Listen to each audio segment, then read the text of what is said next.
From the Heart, September 19. God's Victory. Then the Lord said to Gideon, "By the 300 men who laughed I will save you." After the overthrow of the Midianites, the tidings spread swiftly far and wide that Israel's God had again fought for his people. No words can describe the terror of the surrounding nations when they learned what simple means had prevailed against all the power and skill of a bold, warlike race. Wherever the news spread, all felt that the victory must be ascribed to God alone. Thus the Lord's name was glorified, the faith of Israel strengthened, and their enemies were brought to shame and confusion. It is not safe for God's people to adopt the maxims and customs of the ungodly. The divine principles and modes of working are widely different from those of the world. The history of nations presents no such victories as the conquest of Jericho or the overthrow of the Midianites.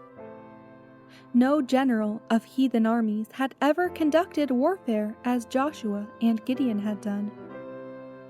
These victories teach the great lesson that the only sure ground of success is the help of God, working with human effort.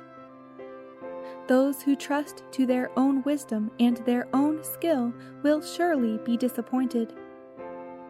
The only safe course in all the plans and purposes of life is to preserve the simplicity of faith.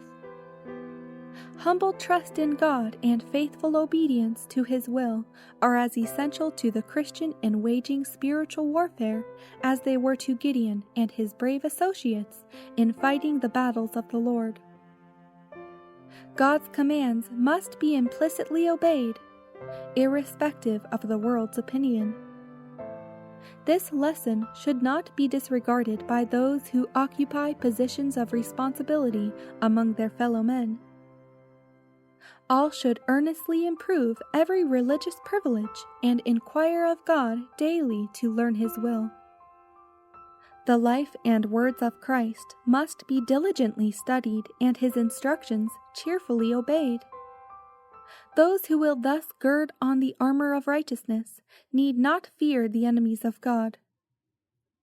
They may be assured of the presence and protection of the Captain of the Lord's host. The Lord is willing to give His people a precious experience. He would teach them to submit their judgment and their will implicitly to Him.